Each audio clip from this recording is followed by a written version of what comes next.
అదొక్కటే మేము ఉన్నప్పుడే కంప్లీట్ చేసుకున్నాం. కానీ కొత్తపల్లిలో ఇచ్చినాం, మద్దూరు టౌన్లో టెంపుల్కి ఇచ్చినాం, కొత్తపల్లిలో టెంపుల్కి ఇచ్చినాం, చెన్నవారులో ఇచ్చినాం, చర్చికి ఇచ్చినాం, మసీద్కి ఇచ్చినాం.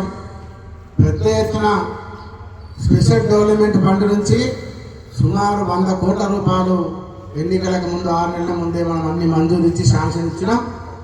టెండర్ కూడా పెట్టిన తర్వాత కూడా వాటన్ని రద్దు చేసినారు. మరి ఎందుకు రద్దు చేస్తారని అడుగుతా ఉన్నాను. ముఖ్యమంత్రి నియోజకవర్గం కదా, ఇంకా కొత్తగా నిధులు తీసుకొచ్చి పనులు చేయాలి తప్ప పాత అన్నీ కూడా రద్దు చేసి పనులన్నీ రద్దు చేసినారు. గతంలో సర్పంచులు చేసిన వర్కులకు చాలామంది సర్పంచులు, మాజీ సర్పంచులు అందరూ కూడా ఇబ్బంది పడుతూ ఉన్నారు. ఒక్కరు కూడా బిల్లు ఇవ్వడం లేదు. గతంలో పనిచేసిన సర్పంచులు అందరూ కూడా నేను ప్రభుత్వాన్ని డిమాండ్ చేస్తున్నాను, ముఖ్యమంత్రి గారికి డిమాండ్ చేస్తున్నా, గతంలో పనిచేసిన సర్పంచుల బిల్లులన్నీ కూడా చెల్లించాలని చెప్పి నేను డిమాండ్ చేస్తా ఉన్నాను. గతంలో మంజూరు చేసిన పనులన్నీ కూడా శాంక్షన్ ఉన్నాయి, వాటన్నిటిని కంప్లీట్ చేయాలి. ఈరోజు చెక్ డ్యామ్లు 75 కోట్లతో చెక్ డ్యామ్లు ఇస్తే 1-2 కంప్లీట్ చేసినారు. మేము గతంలోనే 25 కోట్ల చెక్ డ్యామ్లు కంప్లీట్ చేసి మళ్ళీ కూడా పెద్ద ఎత్తున రైతులకు అందుబాటులో తీసుకొచ్చినాం. విద్యారం చెక్ డ్యామ్ కానీ, అదేవిధంగా ముసిరిబా కానీ అనేక రకాల చెక్ డ్యామ్లన్నీ కంప్లీట్ చేసినాం. ఈరోజు లింగాల చేడు కాడ 8 కోట్లతో చెక్ డ్యామ్ మంజూరు చేసినాం. దాన్ని తొందరలో కంప్లీట్ చేసి నాణ్యత వర్క్ లేకుండా ఆ చెక్ డ్యామ్ అప్పుడే ఇంకా వర్క్ కంప్లీట్ కాకముందే చెక్ డ్యామ్ లీక్ అయ్యే పరిస్థితి వచ్చింది.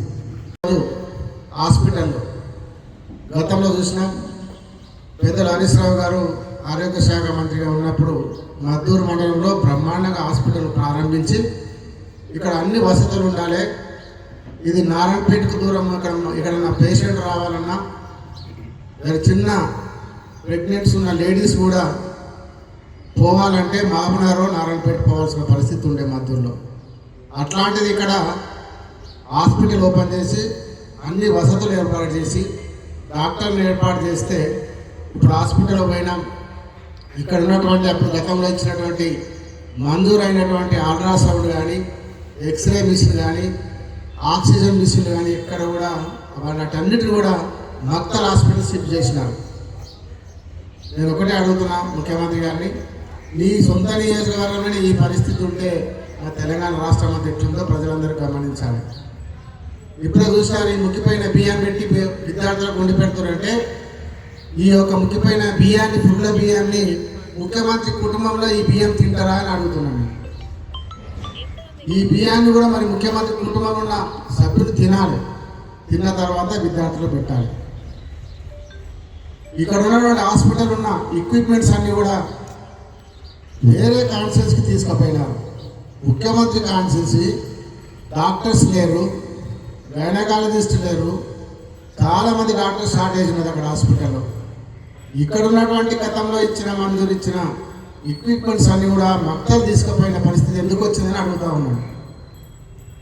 సొంత నియోజకవర్గము ఇంకా ఎక్కువ చేయాల్సింది పోయి డాక్టర్స్ ఉండాలి, అల్ట్రాసౌండ్ ఉండాలి, ఎక్స్రే మిషన్ ఉండాలి. ఇక్కడ ఏదంటే బ్రహ్మాండమైన హాస్పిటల్ కట్టినాం, పెద్ద ఎత్తున మంచి 30 పట్ల పడకల హాస్పిటల్ ఇక్కడ మద్దూరు టౌన్లో కట్టినాం. మనం గత ప్రభుత్వం కేసీఆర్ గారు ముఖ్యమంత్రిగా ఉన్నప్పుడు ప్రతి ఒక్కటి రైతులకు ఎప్పటికప్పుడు టయానికి విత్తనాలు ఇచ్చినాడు, ఎరువులు ఇచ్చినాడు, రైతు బంధు పంట పెట్టుబడి సాయం ఇచ్చినాడు. పండించిన పంట కూడా గ్రామాలలో సెంటర్ పెట్టి కొనుక్కొని రైతులకు ఇబ్బందిగా లేకుండా చేసిన ప్రభుత్వం కేసీఆర్ ప్రభుత్వం. ఇప్పుడున్న ప్రభుత్వం ఎన్నికలకు ముందు చెప్పినారు, కేసీఆర్ గారు రైతు బంధు 5,000 ఇస్తున్నాడు, మేము 7,500 ఎకరాకు 15,000 ఇస్తామని చెప్పినాడు. ఎటుపోయింది రైతు బంధు? ఎటుపోయింది? వానాకాలం సీజన్ పంట కూడా కంప్లీట్ అయిపోతూ ఉంది. ఇంతవరకు రైతు బంధు లేదు, రైతు బీమా లేదు. రుణమాఫీ అన్నారు, రుణమాఫీ 30% కూడా రుణమాఫీ జరగలేదు. ఏ బ్యాంకుకు పోయినా, ఏ గ్రామానికి పోయినా, ఇక్కడ ఏ రైతులు అడిగినా మా రుణమాఫీ కాలేదని చెప్తా ఉన్నారు. 15,000 కోట్లతో రుణమాఫీ చేసి మొత్తం రుణమాఫీ కంప్లీట్ అయిపోయిందని చెప్పినారు ముఖ్యమంత్రి గారు. కానీ దానికి కావాల్సింది 46,000 కోట్లు కావాలి. 46,000 కోట్లు అయితే రుణమాఫీ కంప్లీట్ అవుతుంది. కానీ మనం చేసింది 17,000 కోట్ల రుణమాఫీ చేసి మొత్తం కంప్లీట్ చేస్తామని ముఖ్యమంత్రి గారు అబద్ధాలు చెప్తా ఉన్నారు. నేను అడుగుతా ఉన్నాను, గతంలో ఇచ్చిన హామీలన్నీ కూడా అమ్మదాతలకు 2,000 ఇస్తుండే కేసీఆర్ గారు, ఇంట్లో ఒకరికే ఇస్తూ నేను మొత్తం ఇద్దరికి ఇస్తా అని చెప్పిన ముఖ్యమంత్రి 2000 4000 చేస్తాను. 4000 పెన్షన్ ఎటుపోయింది? కళ్యాణ లక్ష్మి కేసీఆర్ కిట్టు ఎటుపోయినాయి? కళ్యాణ లక్ష్మికి 1,16,000తో పాటు తులం బంగారం ఇస్తామని చెప్పి కోజీ సభలో ప్రియాంక గారితో చెప్పించినారు.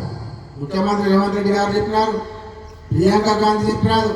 మరి తులం బంగారం ఇక్కడ పోయింది. అదే కాకుండా అక్క చెల్లెళ్లకు 2,500 రూపాయల పెన్షన్ ఇస్తా ఉన్నాడు, 4,000 రూపాయల పెన్షన్ ఇస్తా ఉన్నాడు. 4,000 పెన్షన్ ఎటుపోయింది? 2,500 పెన్షన్ ఎటుపోయింది? 2 లక్షల ఉద్యోగాలు ఎటుపోయినాయి? 500కే గ్యాస్ సిలిండర్ ఇస్తున్నాడు, గ్యాస్ ఎటుపోయింది? వీటన్నిటిని కూడా అమలు చేసే వరకు ఈ ప్రభుత్వం మీద పోరాటం చేస్తాం. లేరు, మెడిసిన్ షార్టేజ్ డాక్టర్ గారు చెప్తా ఉన్నారు. 3 నెలల నుంచి యాంటీబయాటిక్ ఇంజెక్షన్స్ లేవు, మందులు లేవు, మెడిసిన్ స్టాక్ లేదని చెప్తా ఉన్నారు. సెంట్రల్ నుంచి స్టాక్ లేదు, అక్కడి నుంచి పంపించడం లేదు. ఇది ఒకటే హాస్పిటల్ కాదు, తెలంగాణలో అన్ని హాస్పిటల్ కూడా మందులు సప్లై కావడం లేదని డాక్టర్ గారు చెప్తా ఉన్నారు. మరి ఇది పరిస్థితి ఎందుకు వచ్చింది? బడ్జెట్ ఎక్కడ పోయింది? హెల్త్కు సంబంధించిన బడ్జెట్ ఎటు పోయింది? ఇది అన్నిటి కూడా ముఖ్యమంత్రి సమాధానం చెప్పాలి.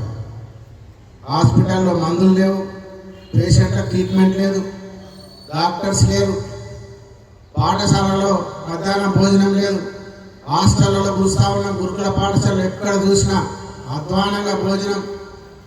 విద్యార్థులంతా రోడ్లపైకి ధర్నా చేస్తూ ఉన్నారు. నాచారం స్కూల్లో చూసినాం, ఇప్పటికి 2 సార్లు నాచారం ఏజీబీ స్కూల్ విద్యార్థులు ధర్నా చేసినారు, మాకు భోజనం సరిగా లేదని చెప్పి. తెలంగాణ అంతటా ఇదే పరిస్థితి ఉంటే మరి ముఖ్యమంత్రి గారు ఏం చేస్తూ ఉన్నారు, మంత్రులు ఏం చేస్తూ ఉన్నారని నేను ప్రశ్నిస్తూ ఉన్నాను.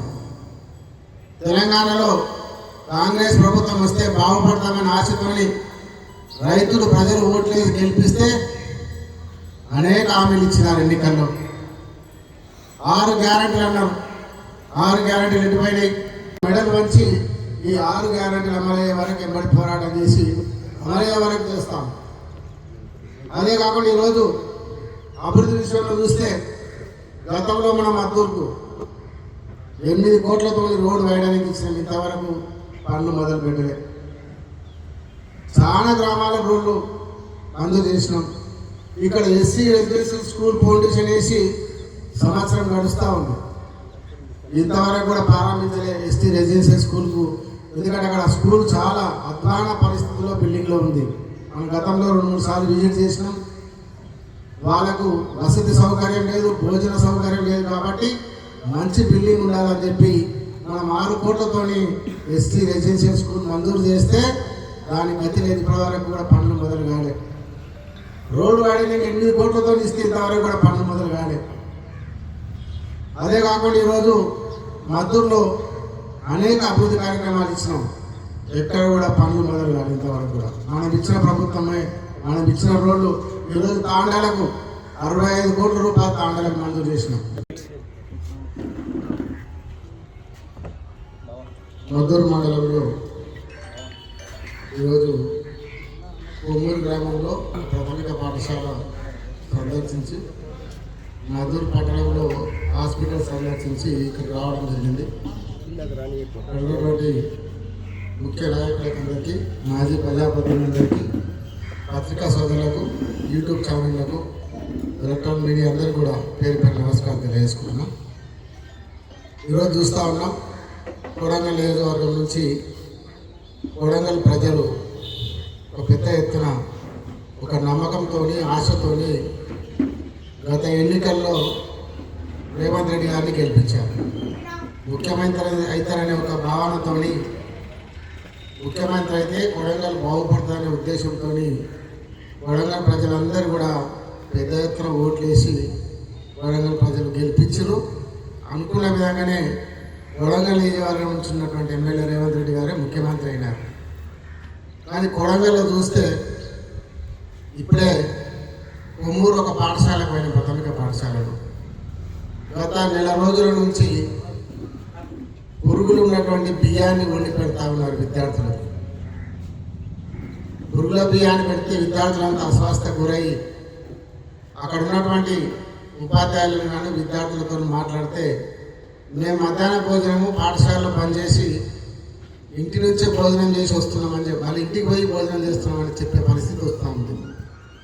ఈరోజు చూస్తూ ఉన్నారు, ఇక్కడ చూడండి, ఈ బియ్యం మొత్తము పురుగులతోని నిండినటువంటి స్టాక్ పెట్టి 2-3 నెలల నుంచి 2 నెలల క్రితం 3 నెలల క్రితం తెచ్చిన బియ్యం స్టాక్ పెట్టి పురుగుల బియ్యాన్ని వండి విద్యార్థులకు భోజనం పెడతారు.